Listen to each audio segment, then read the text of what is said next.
Bonjour frères et sœurs, bienvenue à cette nouvelle rencontre. Nous rendons gloire à Dieu qui a permis que nous puissions nous retrouver ce matin. Nous le remercions infiniment pour sa grâce, sa miséricorde, sa protection et sa provision divine envers nous et nos différents membres de famille.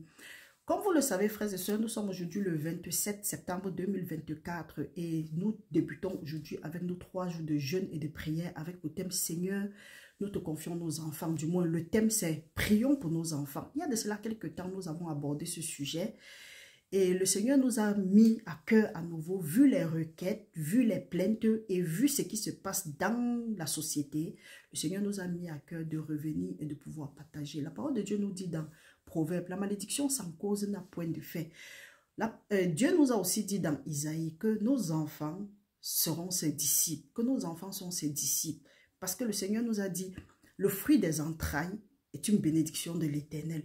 Pourquoi est-ce qu'au lieu que nos enfants fassent notre joie, au lieu que nos enfants servent l'Éternel, nos enfants servent plutôt d'autres choses? Pourquoi est-ce que nos enfants, au lieu d'être les disciples de l'Éternel, au lieu que nos enfants soient des Samuel, nos enfants sont plutôt ce que nous ne connaissons pas? La parole de Dieu nous dit, mon peuple est détruit parce qu'il lui manque de la connaissance. Quelque chose nous échappe quelque part. Pourquoi? Parce que la parole de Dieu dit que Dieu n'est pas un homme pour mentir, ni un fils de l'homme pour se repentir. Ce qu'il a dit va s'accomplir. Qu'est-ce qui peut être la cause du fait que nos enfants sont abandonnés à eux-mêmes, ils ne font qu'à leur tête, il y a une certaine délinquance, une certaine dépravation des mœurs?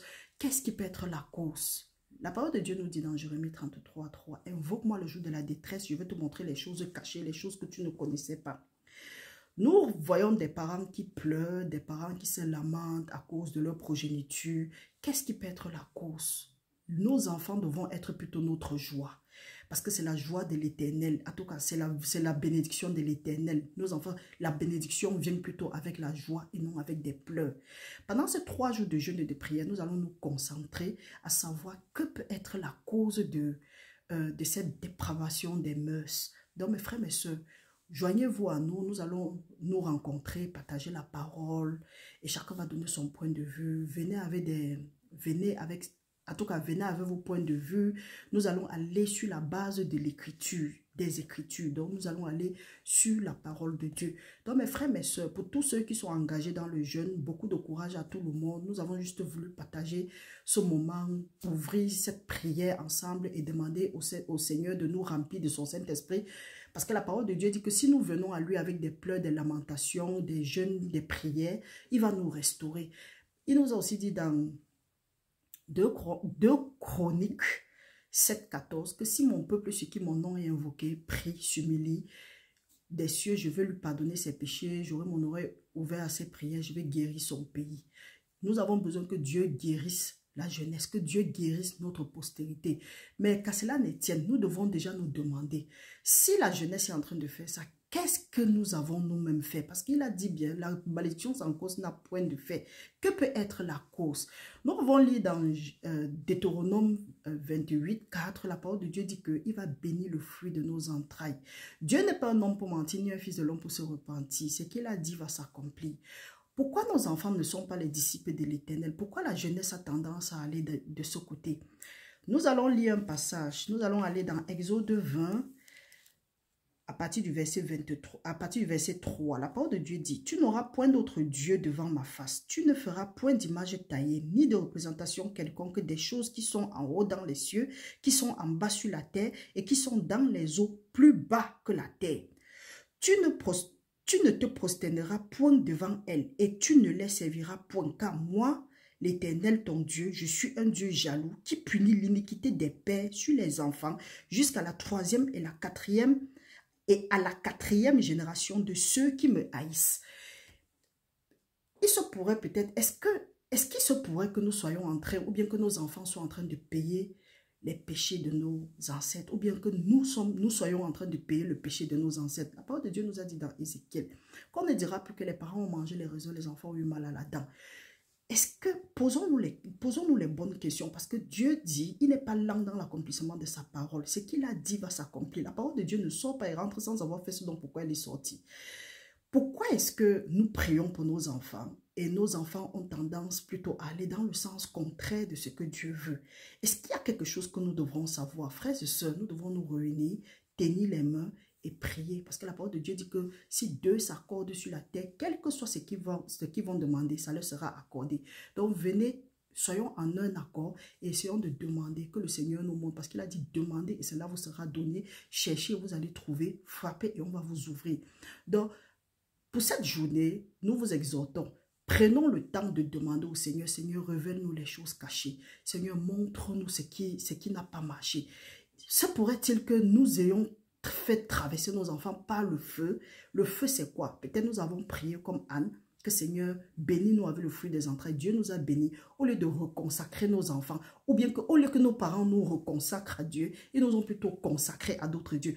Est-ce qu'il se pourrait que quelque chose, une malédiction pèse sur nous d'une manière ou d'une autre? Pourtant, la parole de Dieu nous dit que Jésus-Christ nous a rachetés de la loi de la malédiction en devenant malédiction. Qu'est-ce que nous devons faire? Ensemble, nous allons découvrir ça pendant ces 3 jours de jeûne et de prière. Nous vous exhortons en ce jour à demander d'abord pardon. La parole de Dieu dit que si nous confessons nos péchés, il est juste et bon pour nous les pardonner et nous purifier de toute iniquité. Commençons à pardonner, à confesser nos péchés. Et Dieu nous a dit que nous ne devons pas seulement confesser nos péchés, mais nous devons aussi confesser les péchés de nos ancêtres par lesquels ils ont offensé Dieu et par lesquels aussi Dieu leur a résisté. Nous pouvons lire ça dans, je crois que c'est dans Lévitique 26 de 40 à 41.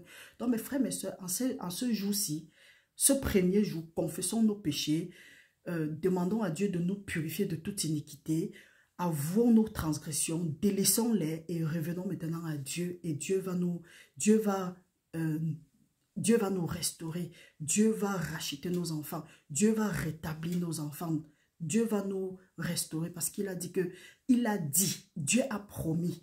Il a dit que si nous nous repentons, nous allons recevoir ce qui avait été promis. Donc mes frères, mes soeurs, par la grâce de Dieu, nous allons faire une petite prière et nous allons nous séparer, que chacun va à ses occupations.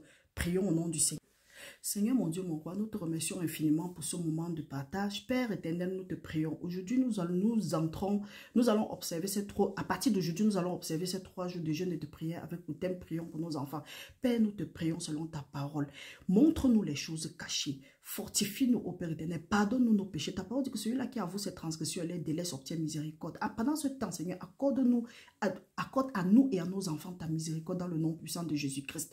Garde-nous à l'ombre de tes ailes, ô Père éternel. Ta parole dit que nous n'avons pas lutté contre la chair et le sang, mais contre les dominations, les autorités, les esprits méchants et les princes des ténèbres dans les lieux célestes. Père, que toute domination, toute autorité qui s'est levée contre nos enfants, Papa, que tu envoies ton feu les détruire comme au temps de Sodome et de Gomorrhe. Papa, que tu nous fortifies, que tu déverses sur nous une huile fraîche au nom puissant de Jésus-Christ. Papa, retire l'âme de nos enfants du séjour des morts au nom puissant de Jésus-Christ. Père, tu as dit dans ta parole que le fruit des entrailles est une bénédiction de l'Éternel. Papa, que ces enfants ne soient plus une douleur pour nous, mais qu'ils soient une bénédiction. Nous déclarons à partir d'aujourd'hui que nous n'allons plus prononcer les mauvaises paroles sur nos enfants ou bien sur les enfants de qui que ce soit. Nous retirons ces mauvaises paroles que nous avons prononcées dans la vie de qui que ce soit et nous te prions, Seigneur, aide-nous à utiliser nos bouches seulement pour te bénir, pour bénir notre prochain, pour te glorifier à partir de maintenant. Papa, fortifie-nous tout au long de cette journée. Garde-nous, préserve-nous, garde-nous à l'ombre de tes ailes au nom puissant de Jésus-Christ. Père, parle à tes enfants, prépare les cœurs, que chacun soit béni, et que tu réalignes chacun et ses enfants et sa postérité à leur fondement. Que les bénédictions que tu avais prévues pour nous, pour nos enfants, avant la fondation du monde, que ça se manifeste pendant ces 3 jours de jeûne et des jours à venir au nom puissant de Jésus-Christ. Merci Père éternel, ordonne à tes anges de camper autour de nous pendant tout au long de cette journée et des jours à venir pour nous arracher de tout danger. Père, touche le cœur de ceux que nous allons rencontrer en notre faveur au nom puissant de Jésus-Christ. Papa, que toute guerre, tous ceux qui vont nous faire la guerre, tout esprit, toute domination assigné à nous faire la guerre. Ta parole dit qu'ils vont nous faire la guerre, mais ils ne vont pas nous vaincre parce que tu es avec nous pour nous délivrer. Délivre-nous, Seigneur, du filet de l'oiseleur. Papa, que tu confonds nos ennemis et que tu nous aides à rester concentrés pendant ce moment de partage, pendant ce moment de jeûne et de prière, pendant ce moment de consécration. Saint-Esprit de Dieu, toi notre aide, toi notre enseignant, par excellence, enseigne-nous, aide-nous, révèle-nous les choses cachées au nom puissant de Jésus-Christ et qu'à la fin, que nous produisons les fruits qui vont glorifier le Seigneur maintenant et pour l'éternité. Au nom puissant de Jésus, nous avons prié. Amen. Frères et sœurs, c'était tout pour aujourd'hui. Nous rendons gloire à Dieu. Nous nous retrouvons le soir pour partager une nouvelle, pour partager la parole. Restez bénis dans le nom puissant de Jésus-Christ. Beaucoup de courage à tous ceux-là qui vont être dans le jeûne, qui sont dans le jeûne. Laissez-vous conduire par le Saint-Esprit de Dieu. Jeûner ne veut pas dire grève de faim. Prenez la peine de lire la parole de Dieu. Lisez la parole de Dieu au maxi. Et si vous voulez voir, pour moi, je vais me concentrer dans le Deutéronome 28. Donc, frères et sœurs, je ne sais pas ce qu'il en est de vous. Laissez-vous conduire par le Saint-Esprit de Dieu et restez bénis. Nous nous voyons à tout à l'heure. Bon courage dans au boulot. Beaucoup de courage dans vos activités. Que le Seigneur demeure avec vous. Maintenant, pour l'éternité, au nom puissant de Jésus. Amen.